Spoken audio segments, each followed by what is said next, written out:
Hello and welcome to Tokyo Inklings. My name is CY and you can find me on my website at tokyostationpens.com, on Instagram at tokyostationpens, and on Twitter at tokyostationmnh. And my name is Jacob and I'm a Fudo fan on Instagram and on Twitter and have a blog at fudofan.com. And this is episode 40. So episode 40, I think it's like, I think the start of a new number in the front, you know, the digit changes and I'm like, oh, that's so satisfying. But also means that we're almost at 2 years almost, actually. 6 more months ago and we'll be at 2 years. So I think that's a pretty big accomplishment. And Jacob, you know who we have to thank for our accomplishments? I think you're going to say our listeners, and I fully agree with that. That's right. It's our listeners, and our listeners are just, you know, they're really generous with their time. Obviously, they take their time to listen to the podcast, but also with reviews, Jacob. They help us write reviews. I think the Japanese retailers, they should probably also be thankful, but they don't realize what we've done for them. Yeah, that's right. I totally agree. And today, let's read 2 reviews. By the way, we're running out of reviews, so we need everybody to help us write reviews. We want you to write reviews for us. That's the best way to support us right now. And I'm going to read a review from a country that we usually don't talk about, which is France. And this review is written in by Lido07 via Apple Podcasts. And Lido07 says, "What an eye-opener and refreshing podcast. 5 stars. Living in the south of France, your podcast is a gift. You are giving to us far away a nice and honest view of the rich stationery and pen market in Japan. I dream of traveling to your traditional, rich, and beautiful country where artisans are respected. I share your views on Chinese pens too. Please continue your good podcast. You should be sponsored by the Japanese Office of Culture." Well, Lido07, I agree. We should be sponsored by the Japanese Office of Culture. They should pay us to talk more, and maybe if they paid us, we'll do this every week. Could happen. Yeah. You know of anybody in the office? That's where I don't have many contacts, unfortunately. We'll have to do something about that. Absolutely. We need to get the pilot, sailor, and platinum to form some kind of a business union. Sounds good. Anyways, thank you so much, Lido07. We really, really appreciate our viewers, you know, from all over the world. And I actually used to live in France for a bit as well. So, you know, whenever you come to Japan, do let us know. Do send us a message. Yeah. The second review, which I think you're actually going to find kind of amusing, "It's All Right" by Pesky Russian via Apple Podcasts from Russia. Oh, okay. The title is "It's All Right." 5 stars.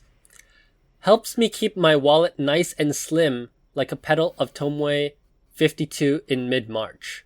Rumor has it at 666 reviews, we'll actually get a decent-sized Q&A session." Yeah, you know what? If we have that many reviews, we'll do a Q&A episode. For sure. So those are the reviews for today. Once again, thank you all so much for writing these reviews. We really, really appreciate them. Keep them coming. That's the best way to support us.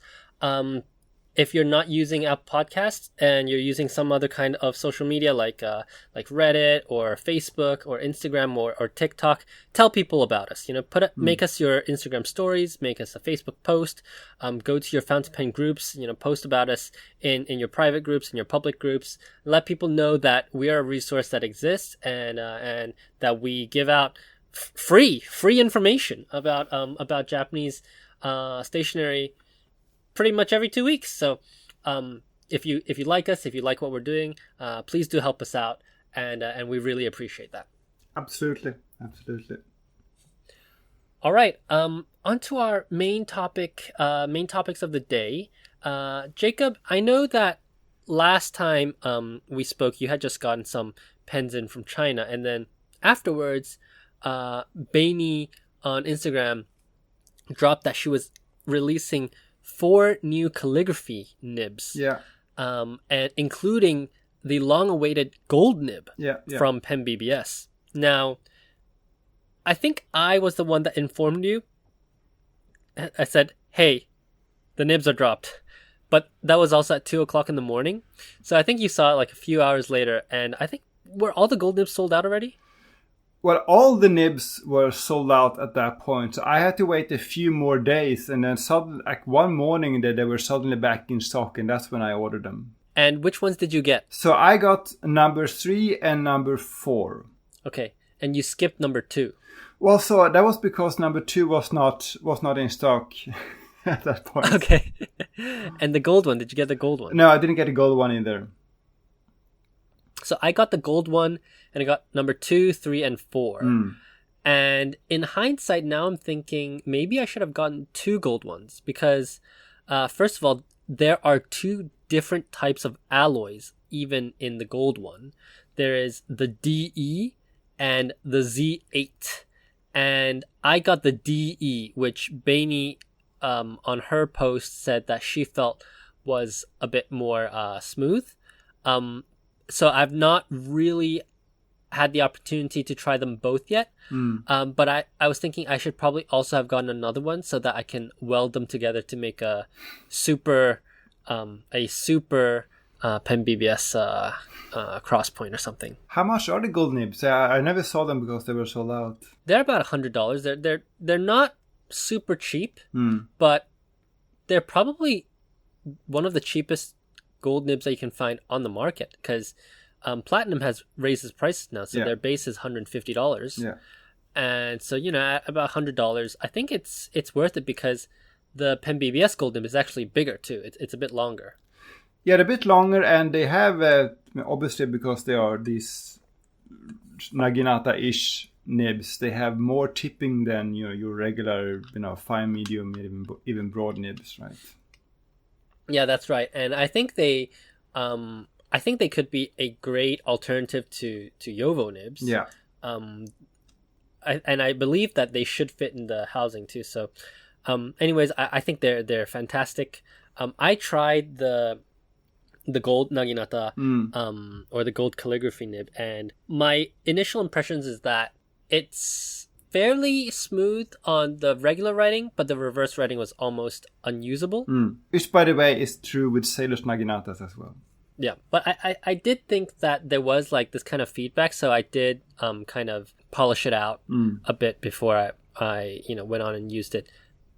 The nib itself is quite bouncy. It's got a characteristics of a nice gold nib. So I think, kudos to them on the DE alloy. I think they really hit it out of the park. If they come out with, how the steel ones always have some, not always, but they often have some kind of cute engraving on them, like a cat paws or, like sakura leaves, depending on what pen it is. If they do that on the gold nibs, I think that could be very, very popular because there aren't that many like designed gold nibs out there. At least there's not like variation, right? If you buy from one company, then like, okay, that's just what that company does. Yeah. Whereas I think Pen BBS has an opportunity here to create something cute. But I'm not sure if gold nibs will be offered with pens because I think they probably will sell the gold nibs separately from the pens. So let's see. But I think the gold nibs are a bit more of a niche product, given the price. Of course you can swap them on other pens, but I think people who buy Pen BBS nibs, they probably buy them with the intention, or many people buy them with the intention of using them on a Pen BBS pen, yeah, right? Absolutely. So it might not make sense to buy $100 nib and put on a $20 pen. I think for like lovers of Pen BBS, they'll probably be okay with that. Yeah. Or like people like me who are like gold nib snobs, like I'm totally okay with paying the extra. But I think if you make the base pen like $130, then you're competing with somebody like a Pilot, right? Like although the nib size is totally different, but that's in like a wow, this pen is very expensive range for a lot of people. Whereas I think if they separate it and make the gold nib as an accessory, they can still market their pens as like very affordable products, and then for those who are a bit maybe deeper into the hobby, will choose to go for the add-on. But basically, the steel nibs are like free, right? They basically come for free. Yeah. But and I think these steel calligraphy nibs, I mean, that's the real like smash hit here. That's the real product that is most interesting, because here you pay $20 for something that at least I would argue is more interesting than anything you can get from factory, from Jova or Bock, steel or gold. You get a really interesting grind and writing experience for $20. Yeah, absolutely. I mean, these steel nibs, it's not that the steel nibs are bad, so you have to go for gold nibs. The steel nibs are really good, actually. And the variety that they put on these grinds is quite interesting. Now, you have the 3 and the 4, right? What do you think? Well, so going back to number 1 first. So we talked about number 1 before. I would describe that one as kind of a old style zoom, as we said, right? And I haven't tried number 2 yet, but based on photos from a friend of the show, Sophia, and others, it looks like a broad architect to me. And it seems, that's what it seems like based on people's writing samples. Let me skip number 3 for now. And number 4 is, I think, the most interesting one, because to me, the number 4 calligraphy nib is the one that looks closest to me to a Sailor Naginata Toge, at least if I'm comparing my Pen BBS calligraphy number 4 to my Yukio Nagahara era Sailor Naginata MF. That tipping, that grind is quite similar. And that I think is very interesting. Now, going back to number 3, that's the mysterious one. Because if you look at number 3, it kind of looks again like number 1 in the sense that you have this sort of flat monoline zoom, old style zoom-ish grind. But then if you rotate it in the reverse, it looks like it's meant to be like a reverse architect, but it doesn't write like a reverse architect. In fact, you can't really write in reverse at all, but it looks like they tried to do something here, and I'm not sure what I tried to do with the number 3 grind. So I'm obviously looking at it as well. I suspect that with the number 3 grind, the tip is actually going to be the sharpest. Even though it doesn't look like that, but the line that it produces probably when you flick it on the Harai will actually produce the sharpest line. So that's why they've kind of closed it out like that on the number 3. The number 2 is semi like an architect, except that it's actually a triangular shape, not a straight line shape, not like an eye shape. But I think if you don't really pay attention, it might just be like a very thick architect nib. What I really appreciate is that they really thought about the design of each of these nibs and each of these tippings, and it's been what a lot of, I guess, nib grinders have been saying forever, but you can grind these kind of naginatas in various different ways. I actually think that number 4 and number 4 looks like a earlier Yukio Nagahara era grind. And I think this reflects also similar to what his father did, except his father's was even more rounded at the front. But if you look at Nobuyoshi Nagahara's grinds, they're actually kind of flat. They're like very like at the bottom of a boat. Number 1 resembles more of what he would do today, and I think that's quite interesting. 2 and 3 I think are pretty unique to Pen BBS, and already you have lots of people in the Chinese speaking fountain pen world who are playing with these, and I actually think it's a very good thing, because you previously could not get naginata nibs in steel unless you had it ground, and even then most steel nibs don't even have enough tipping to do that. Exactly. Yeah, and not only do they not have enough tipping, but even if you go with a steel nib, the cost of buying that steel nib combined with the cost of sending it to a nib grinder that is good enough to be able to do this. I mean, that's like 4 times the cost of a Pen you might BBS as well buy the factory. gold. Yeah, exactly. By the way, I because I was so confused about the number 3 nib, I reached out to Bainey directly and I asked her, what.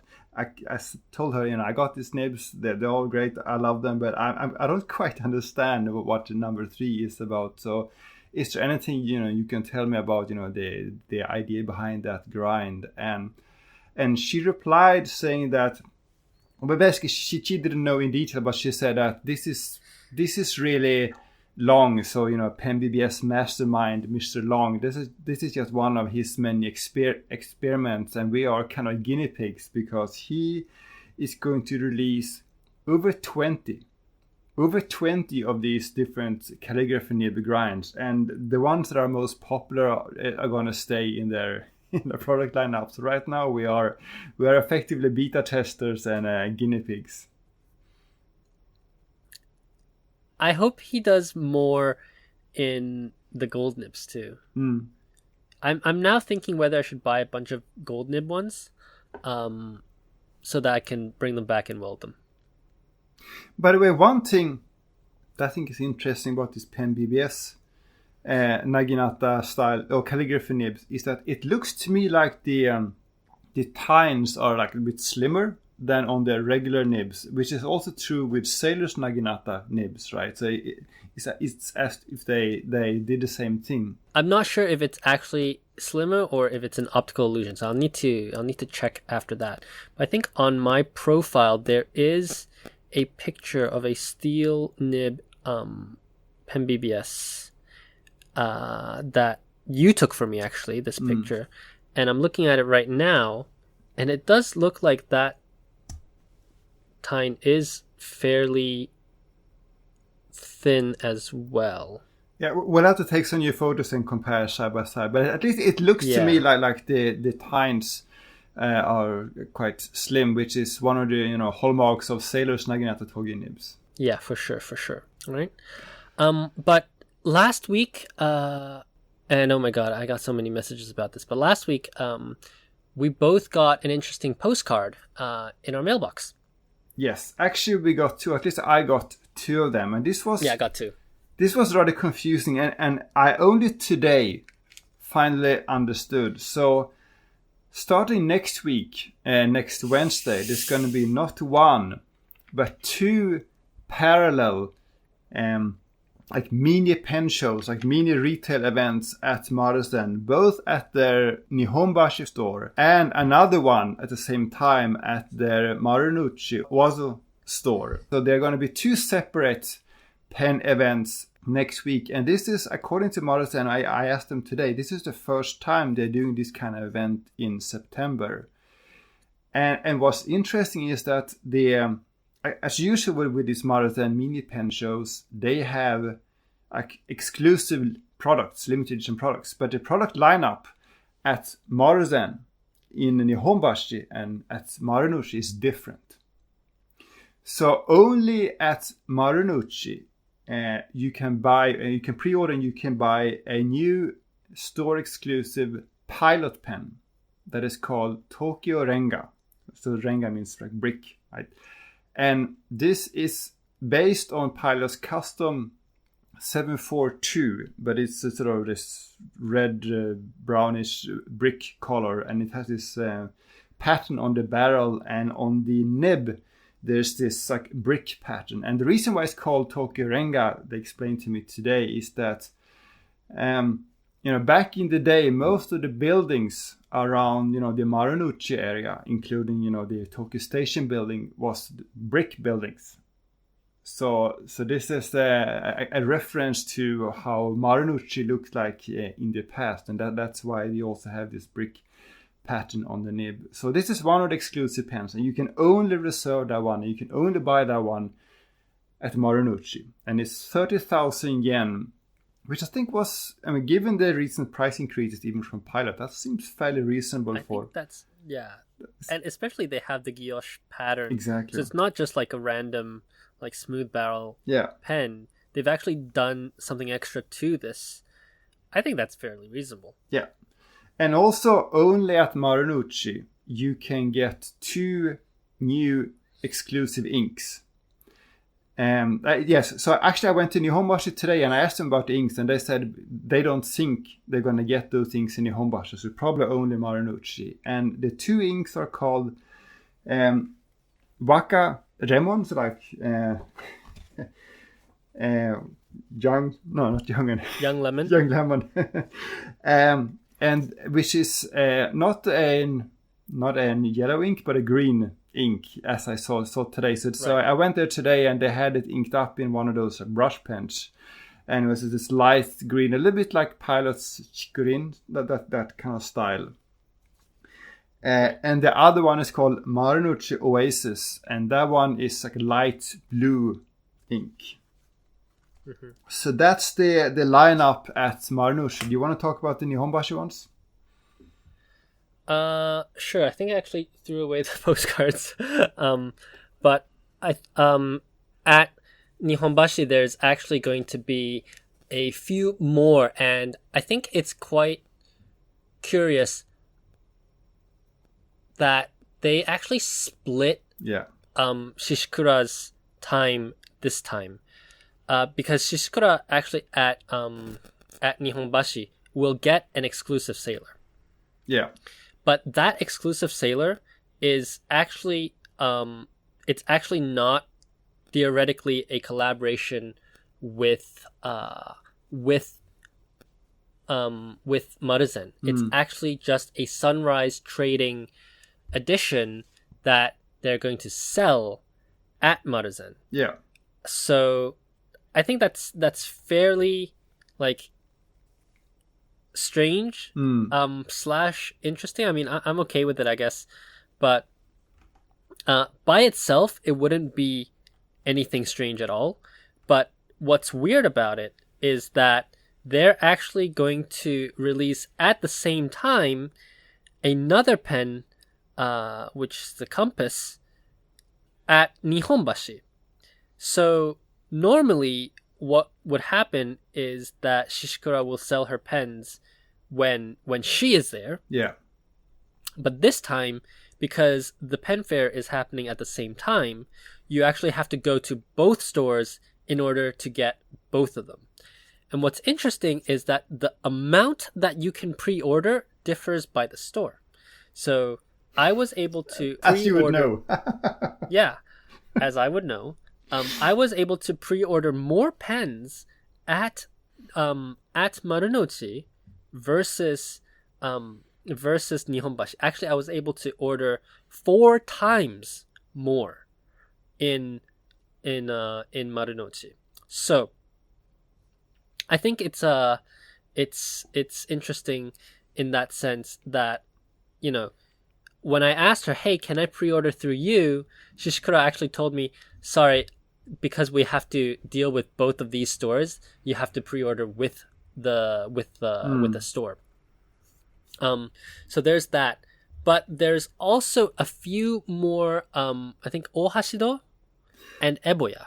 Yeah, so the Eboya one, to be honest, isn't too exciting to me. It's just, I think it's maybe a new ebonite color, some dark green and black color, but other than that, it's just a sort of regular Hakobune M size. The Ohashido one is really interesting. The shape is, I'm not sure how to describe it. You've seen them, right? Yeah, I've seen it. That's why I'm like, all right. But the how would you describe the shape of these pens? Other than funky, right? Just like a baseball bat or something. Yeah, it's kind of like that flower vase from Opus 88. Yeah, maybe. But this one is a lot more expensive than Opus 88. It's 110,000 yen. But only 3 of each. I'm not sure if it's 3 of each color or 3 in total. I think it's 3 of each color. So And I've had a bunch of messages, people asking me on Instagram about this pen. So clearly there's an interest, but yeah, these are very expensive pens. Yeah, they are also urushi pens, right? Yeah, it looks like some Ishime type design. Yeah, they look nice, but again, 110,000 yen. Yeah. But I think I think we talked about that last time. We talked about these annual Maruzen pen show that they almost always have Ohashiro pens, and I think they always sell out because they seem to have there seems to be a loyal following, Ohashiro. They always buy their pens. Yeah, and it's also very rare to find Ohashiro out in the wild, anyways. Exactly. So for people who like Ohashiro, this is an opportunity for them to go out and get that. Did they tell you why they're having this event? No, all they told me is that this is the first time that they're doing it. I should have asked more questions, but yeah, this is the first time they're doing one. I don't know. If you look at, they have this like flyer, not just the ones that we got, but there's one with more details, and some of the stuff they are selling seems to be leftovers from previous events. I wonder if they have some inventory that they need to clear. So I'm curious as to what this means for the industry. They're going to have more events because for years now we've actually been seeing less and less events, right? Like the Mitsukoshi, they basically pulled out of the circuit. And originally we were supposed to have a second Itoya at Mitsubishi, but that fell out of the plans. And then we got the news that Maruzen was doing 4年に一度大型イベント. Right. So like the massive event every 4 years, and we kind of got freaked out. But I think it just meant that they're going to do an event every year, and then every fourth year they're going to do something like bigger in terms of celebration. But I think it is very fitting for Maruzen to be the one that says, hey, we're going to actually bring more events around fountain pens back to Japan. And I actually like that. I like that a lot. Me too, for sure. I mean, who wouldn't like more events? When you go normally to Maruzen, unless there's an event going on, there's not much like rotation. They don't really have that many. I mean, it's very different from going to Okamotoya, where they have a whole like 15 new Tono limb things every week, right? You go to Maruzen from one week to another, nothing has really changed, right? So I think this is a very it's very good that they have these events where they have some new products. Yeah, and when I consider the clientele of Maruzen, I think the kind of products that they brought is actually very apt. Yeah. But I wonder, I bet the pilot sold out first. Yeah, well, they're still, at least as of earlier today, they're still available because I pre-ordered another one. But yeah, I agree that the one that is most likely to sell out first is the pilots. Partially because, as we talked about before, the pilots always sell out fast, the ones to sell out first. But also, as Alessa pointed out, and I agree, the pilot pen is the only one, it's actually the most affordable one. It's the only one that is some kind of within range for most people. All the other ones are kind of expensive. Yeah. But I think the snow one, I guess it's called what is it called? Saihyo? That one they sold out of Zooms already. That and you had nothing to do with that, of course. It may or may not have been me. So anyway, but just one more thing about the Shikura pens, because last time, I think the last one they had was this. I would describe it as the egg and cognac pen, the previous Shishikura pen. That one didn't sell out for months, right? So which egg and cognac pen? The previous Shishikura pen, which had this like yellow cap and sort of gray brownish Oh, barrel with some glitter, right? okay, They okay. had that one for many months. Meanwhile, the green pilot pen just sold out immediately. Yeah, but then the Yu Momiji, that sold out pretty quickly. Ah, maybe it did. Yeah, yeah. Um, but that's yellow with the red body. Ah, yeah. Yeah, so I think they were still available at the show. Maybe that's what you were saying. Yeah, they had them on this display case for many months after the event. Yeah, well, I hope they will sell out very quickly. Please, I need them to sell out. But yeah, I can't remember what the price was last time. I feel like we have been sort of now sort of conditioned to accept these new sailor prices because if this was 1 year ago, I would have thought that 49,000 yen for a Pro Gear would be absolutely outrageous. And it is kind of outrageous, but it's not. We're no longer at the point where the Shishikura pens are significantly more expensive than your other quote unquote regular limited edition pens from other stores, right? For a Pro Gear that is very sought after, this is kind of reasonable by 2021 standards. There's been a $50 increase in the latest ones, but the market for Sailor limited editions, because there's so many and so many of them are rare, I think are, like, I'm selling some of these pens, so I'm happy about it, but the prices I think are a bit out of control. I don't see why. I wish that they would rein in the prices a bit, because for this money you can get like 1.5 Mont Blanc 149s on the secondhand market. Yeah. I talked before about how I think the Conins are like Bitcoin, that becoming these like speculative assets, and I think these Sailor Pro Gears are heading in that direction as well. I think there are a lot of people who buy them to resell, and prices go up every time that they change hands, and it's more about gambling, less about using the pens. And that's a bit sad, I guess. I mean, I'm not entirely innocent in that, but I think I would like for people who buy the pens from me to use them, and that's one of the reasons why I mainly now only sell pens with grinds. And if they say they don't want to grind, I say then you should buy it through like a White Rabbit or something. Right. All right, so that was a long segment on Maruzen.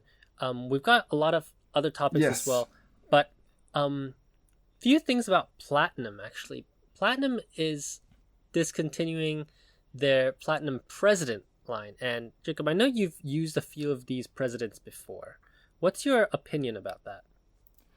So I always prefer the President over the 3776 because it's just a little bit more girthy and just a bit more comfortable in my hand, and I tend to prefer the President nibs as well. And so I'm a bit curious about what this discontinuation means for the nibs, because in addition to President, they're using these 18K nibs also as for all their line of Izumo pens, the thick, the fancy Urushi pens. I assume they're gonna keep it, but I'm still a bit curious about that, especially considering that Nakaya, for whatever reason, they don't use the President nibs. They use the sort of quote unquote lower end 3776 nibs. Yeah, I think the shape is also a little bit different, right?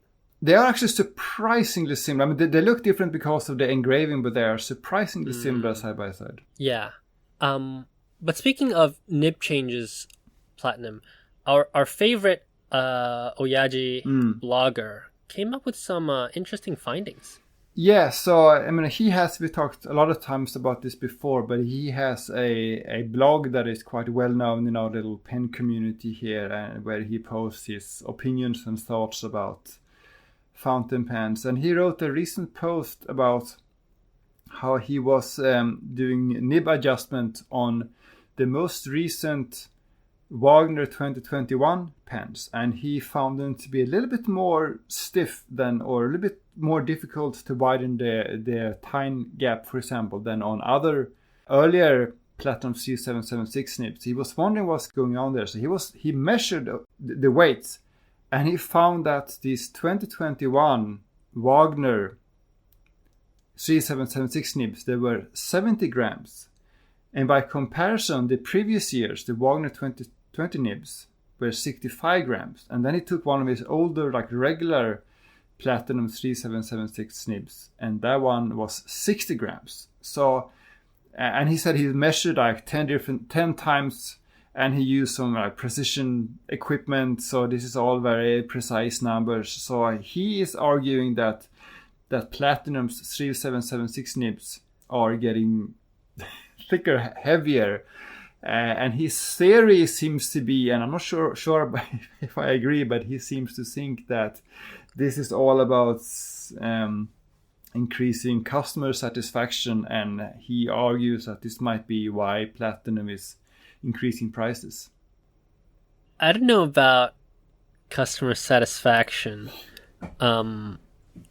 If it's actually harder to adjust, and that seems to be the wrong direction.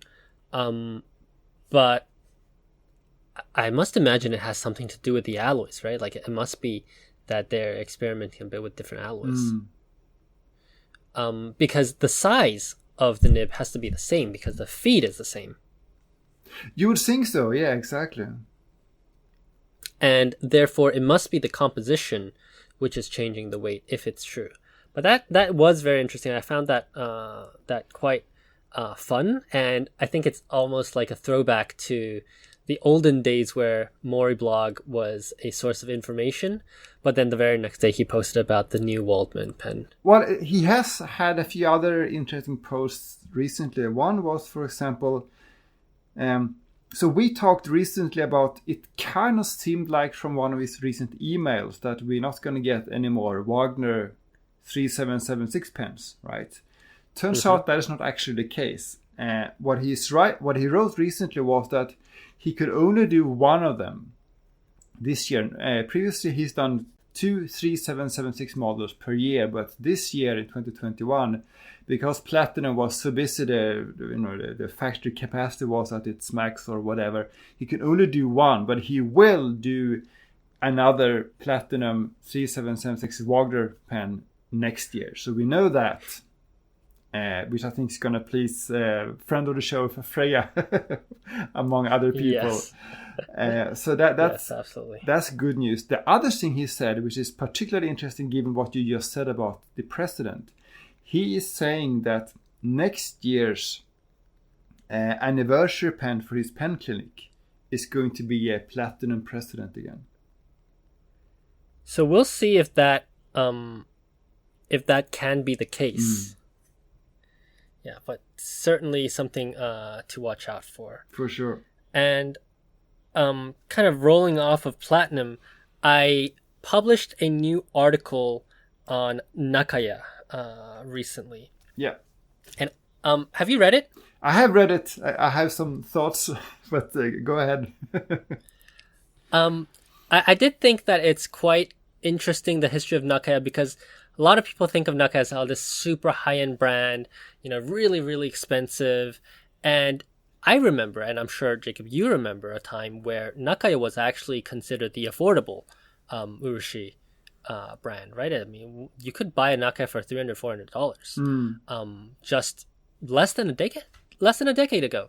So it was very interesting for me to see like the astronomical rise in prices of Nakaya, and it seems like the higher it goes, the more popular it is.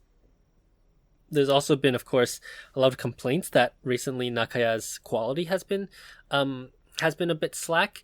You often get these like little air bubbles, particularly in the section of the pens, and I've personally seen a few already.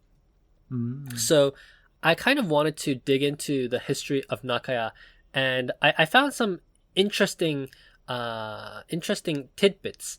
So before you started your blog, before I started my website, before we started the podcast, one of the only places that you could get information on Japanese pens in English was the blog of Ross Stutler. Right. And I mean, Ross Stutler, he's a big deal. He introduced a lot of information to the West about Japanese brands, but I didn't realize that almost single-handedly you could credit Nakaya's survival to Ross Stutler. Because back when Nakaya was first formed, the business wasn't doing particularly well, and Ross Stutler bought one of these celluloid pens, which, by the way, those Nakaya celluloids have now become part of Platinum's series. But back then they were hand turning celluloid pens, and Ross kind of using his ability to speak in English but also be in Japan, introduced this new Nakaya brand to the Western audience via the online forum Pentrace, which sadly no longer exists. And from then, just in a few years, the user composition of Nakaya changed from almost 100% in Japan to now more than half are outside of Japan.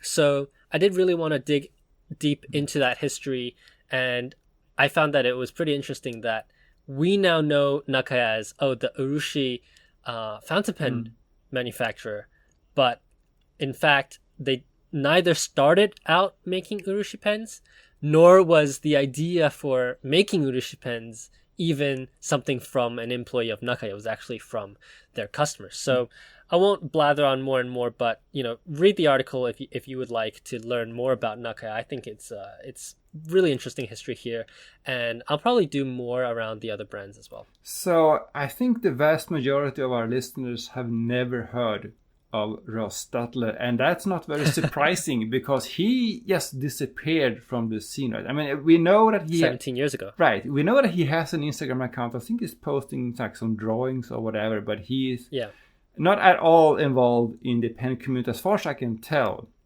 which is very interesting. But when you go back to his old blog post, you see photos of some people we now know at Wagner and others when they were a lot younger than they are now. So it's interesting to look at his blog. The other thing I would say is, I read your article and it's good research, very interesting. I can't help wondering though if you sort of use this partial as a way to a vehicle to deliver your criticism about nibs.com again. I put that at the very, very end because I do want people to know how you can get music nibs on your Nakayas. There's a proper way and there's an improper way, and if you do the improper way, that's fine. Right. But you will certainly not enjoy any kind of warranty from Nakaya because Nakaya does guarantee their pens supposedly for your life. So that's, if you want to do it one way, that's totally up to the user or the buyer. But I think the buyer needs to know that when they do it that way, there are some risks that are involved in that. So I don't really actually mind how nibs.com does this exchange. Probably if somebody asked me to fit the music nib onto a regular platinum feed, I would have to do the same, because there's no way to do it otherwise, right? Like the methodology is correct. The older feeds don't fit in the modern sections. So really there's no other way.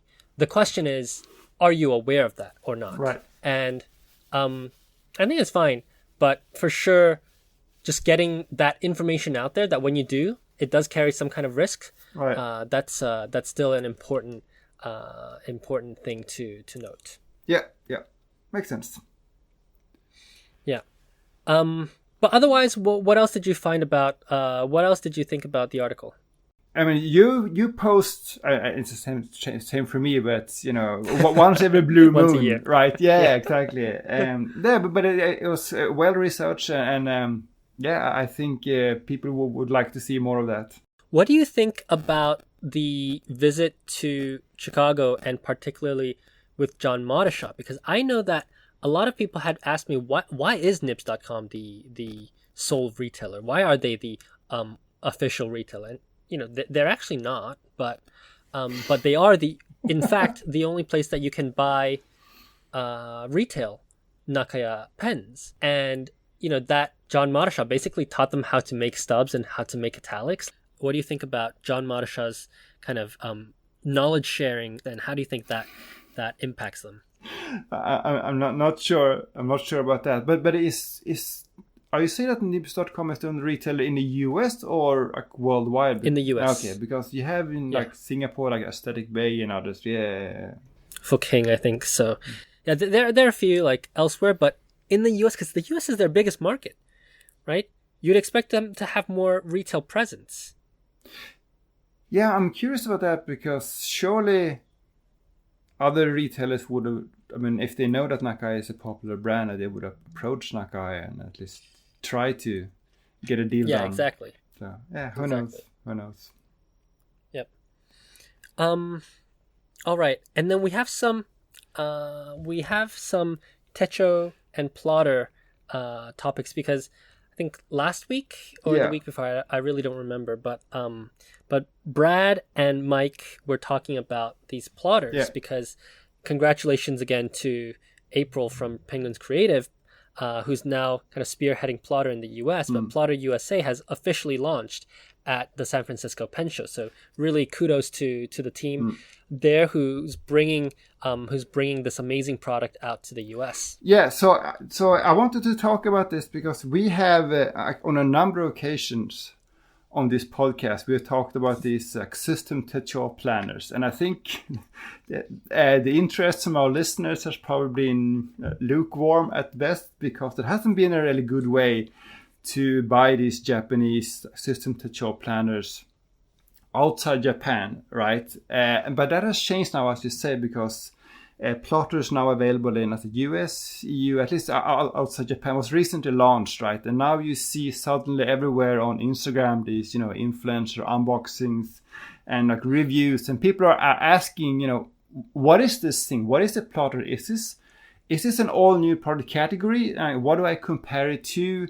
How do I use this thing? So for that reason, I want to sort of go back a little bit to our previous discussions, and I just sort of summarize, what this is. So these system techo planners, they didn't originate in Japan, which I think you mentioned on a tweet or something, but Japan sort of took the concept and ran with it in a way, right? Because it's a very popular product category here in Japan now, and you have these, like the major brands are like Da Vinci, Ashford, Knox, Bindex, and this relatively newcomer Plotter. And by the way, despite the English sounding or European sounding names, perhaps, these are all Japanese brands or brands by Japanese companies, and some of them have been around for a long time. So like Da Vinci, which I think is the most popular one. So if you go to Amazon's rankings, Da Vinci is the bestseller of all of these, and Da Vinci has been around for well over 30 years. I think some of the others have also been around for quite a long time. By comparison, I think Plotter is like a 5 years, or like it by system techo planners, it's a newcomer, right? And the concept is that you buy these like ring binders. They're usually leather. Sometimes they're fake leather, but usually leather. And then you buy all kinds of inserts, and the inserts, or like refills, they range from like schedule, like monthly, weekly schedule, daily. You have like contact and address book kind of inserts, and you have regular like notebook type paper with lined or gridded paper, or even a dot grid. You have this plastic card, like business card holders, like guide sheets, rulers, all kinds of refills. And what's interesting is that they're all compatible, like within the size. So you have a few major sizes. You have the A5 size, and you have a slightly smaller Bible size, which I think is the same size as Filofax calls the personal size. And then in recent years, you had a few more sizes, like the Mini 5, Micro 6, narrow, and there's this one called HB times WA5 that I covered on a recent episode. And so the point about the compatibility is that you can buy your plotter binder, and you can buy some paper from Ashford, and you can buy some rulers from Knox, and you can buy some other inserts from Bindex, and it all works. And that's the modular aspect of it, right? Yeah, and we kind of, you kind of talked a little bit about all of these brands, and it's actually a bit surprising to me that these products aren't at least like a little bit more known in the West, because when I grew up, these things were called filofaxes. Just like how, you would call like a ballpoint pen like a Bic, because Filofax, which is a British company or a UK company, actually invented this product in 1921. Now, the difference between Filofax and the rest of these companies that you're talking about now is that Filofax has basically a few sizes, right? They have the A5, they have personal, they have pocket, they have mini. But I think the Japanese brands, they came out with even a little bit more variety. While keeping in the system. Now, I used to work for a luxury brand, and we actually sold these products. And funnily enough, well, I guess it's obvious, but I think Japan was the most successful market for these. So if you go on Mercari and you look for System Techo and then like a Louis Vuitton or something, you'll find hundreds of Louis Vuitton personal organizers or System Techos. So I'm a bit more surprised because Plotter is now kind of re-pioneering this category in the US, as at least in the small circle of stationary addicts here. Why do you think Plotter of all companies were able to do that? While, as you discussed, there's already been so many other brands out there, and even foreign companies who are making or overseas companies who are making these products. Yeah, that is a good question, and because the company behind the Plotter design field, they have two brands, right? They have Plotter and they have Knox, and Knox is actually the more popular of the two. Again, going back to Amazon's sales rankings, you see Knox ranks pretty high, so that is the more popular of the two brands. What I think Plotter has going for it is it's a little bit like some of the others. They are very, how do you describe it, like salaryman type businessy, right? I think the Plotter has a more sort of modern aesthetic, and they are more, and I hate using this word because it's so overused, but minimalistic, right? I think what sets Plotter apart from your normal like Ashford or Da Vinci, there's just less going on, right? You have your leather cover, you have this relatively small rings. They're not the only ones with the small rings, but they all have the small rings, and that's it. And then you build whatever you want on top of that with all kinds of inserts, but you don't get all kinds of like pen sleeves and pockets and stuff inside the binder itself. And I think that makes it look a bit more, I don't know, appealing, I think, to people, someone who's not already used to System Tech shop planners. Yeah, so I have my my Gucci ring binder here, my personal organizer here, and the rings are probably like 10 times bigger than the ones in Plotter. So I definitely do agree on that point. And the second point is that a lot of these personal organizers used to have a pencil holder, a pen holder. Exactly, yeah. But these pen holders are so small that you can only put very slim ballpoint pens here. You couldn't put a Pilot G2 in here, for example. Exactly.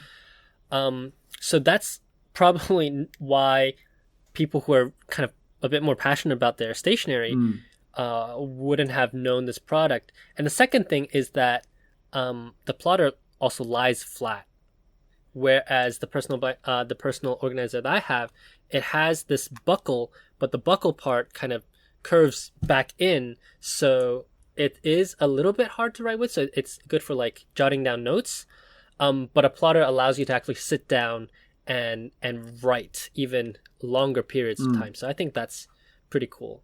The inserts that plotter brings, like the project manager, like that's where their innovation is, in my opinion. Yeah, but again, you don't have to go with the plotter's insert. I think right now, and I think that's part of the confusion when the product launched in the US, because maybe in the US, unless you go to perhaps, Jet Pens, you're not going to find, Da Vinci inserts or like Knox inserts. Right. So it looks like, if you don't know what a system techo is, it looks like you're supposed to buy everything from Plotter. And I agree that Plotter has some interesting inserts, but they don't have the best paper, and they don't have some of the most interesting indexes and guide sheets and so on. Yeah. And Brad Dowdy and Mike Hurley, they asked this question. They said, so are you only able to get these in leather? And at that time, the answer was yes. But Jacob, now I've sent you a link to an Instagram post, and you mentioned already that Plotter is owned by Designfil, who also owns Knox. Yeah. And Knox is, their most popular brand. Yeah. By Amazon sales. Well, Plotter and Knox are now collaborating. And they're actually going to come out with a linen filing binder. And Plotter has a linen filing binder already, but the difference is that the Plotter, and I actually have it right in front of me, this binder, it's pretty huge, and it's obvious that you're not supposed to carry this around. But these ones that I see on this Instagram post looks much more portable, and potentially could mean that you can actually use a system techo that's not leather. So have it with me here, and the binder that they already have, it's clearly just made for you to store stuff, because the rings, first of all, there's no rings, and second of all, it's kind of like facing the wrong way. So it's in order to protect what's written inside. These new ones are clearly made so that you can actually write with them while they're still in the binder. So I thought that was pretty interesting. Yeah. And I kind of want one, because one of the barriers of entry outside of, you could only buy these in Japan, was that plotters are very expensive. But again, this depends on your perspective, because they are not outrageously expensive, or they're not the most expensive system techos, right? Again, even Knox are usually at least as expensive, right? And Ashford has some really expensive ones. Da Vinci has some really expensive ones. Yeah, but then you're still asking like $150 to almost $200, depending on the leather. Yeah. For just the outside, right? And unless you're kind of committed to a system techo, which a lot of people in Japan are, so it's okay. But if you're in the West and you've never used system techo, you see this like $200 product, and you think, well, am I going to like it? This new product is $50. Yeah, and this is similar to, and I think that's what you meant also, like all of these system techo makers, they sell these binders where you're supposed to put the paper you finished writing, right? So previous year's inserts, so like for storage, right? But what I think what some people do is that when they just get into the system, they buy those like binders for storage and use as their main one as a way to sort of try out the system. But I guess looking at this new Plotter product, that looks more sort of attractive than your, semi-translucent plastic one from Ashford, right? So it's a nice looking one. I wanted to talk a little bit about the paper though, because I think there was a lot of excitement about this Plotter paper. But I think, as we talked about before, there's a whole category of what I would call like techo paper or like planner paper in Japan. And of course, the most well-known one overseas is Tomoe River. And there's no there's no coincidence that, the common 52 GSM Tomoe River is actually called Tomoe River Techo. That is the official name of the product, right? And that is also the official the paper used by Da Vinci. So if you go to your to like Maruzen or whatever, and you go and buy Da Vinci refills, the paper is going to be Tomoe River 52 GSM. And by the way, even today, that is widely available. You can buy as much Da Vinci Tomoe River refills as you want today. That's easy to find. But all the other ones, they have their own style, their own kind of techo paper that is similar to Tomoe River, but not quite Tomoe River. So for example, both Knox and Plotter, they use the same paper. It's called DP, so Design Fields DP paper, which I think stands for Design Field Pocket. I think that's the idea behind the name. But that is a Tomoe River-like paper. It's a coated, thin, and has sort of it's not quite the same, but has similar properties. And then Bindex uses the same paper as these popular Nolte planners, which I know, by the way, I see more and more people on Instagram talking about Nolte. That seems to be becoming popular, at least elsewhere in Asia.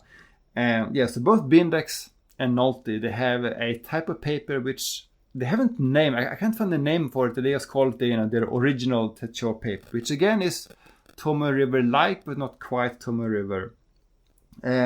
Yeah. And then Ashford has their own, which, by the way, is terrible. We're not going to talk more about Ashford's paper. Yeah, we don't talk about that. Yes. And then Kokuyo has their thin paper, which we talked about before, which is not really system techo paper, but it's planet paper. So just quickly, I went today to Maruzen and bought all of these different papers and did some quick tests, because I've already tried all of these papers. All of these. Yeah, I tried all of them separately, but I've never done like a side-by-side comparison, right?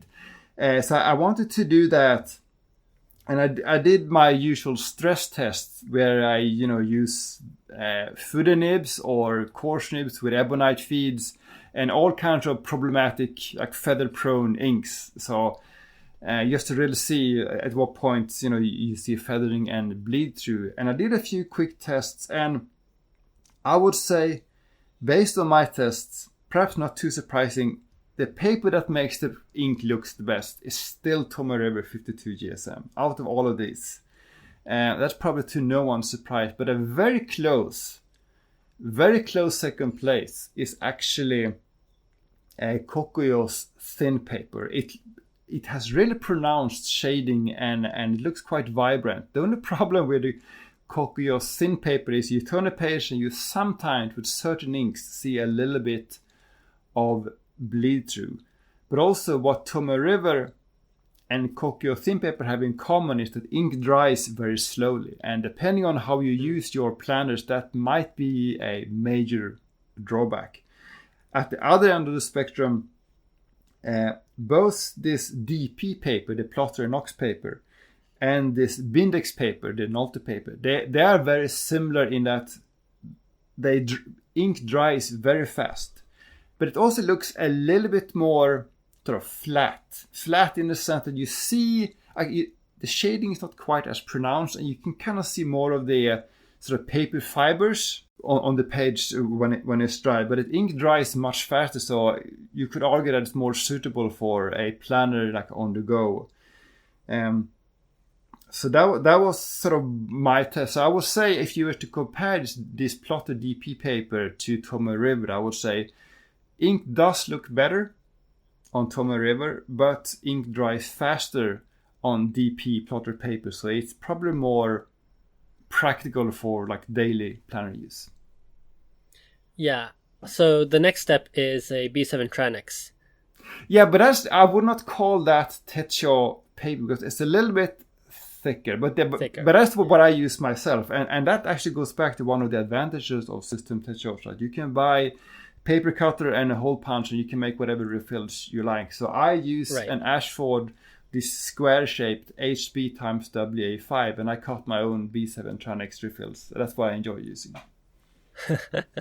Yeah, and I mean there's so many different other papers out there. We've tried like the Haguruma cotton paper.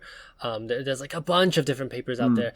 Honestly, like if you go into Maruzen, like you're gonna find rows and rows of paper that's cut for system techo. And actually, one more thing about that. Because this is like a modular system where everything is compatible, you see techo papers, so like paper with holes cut, sold not just by these planner makers, but also by other like notebook makers as well. And in fact, if you go to Amazon and look at sales rankings for the refills, for the inserts, the most popular techo refill is not by any of these brands, it's by Life.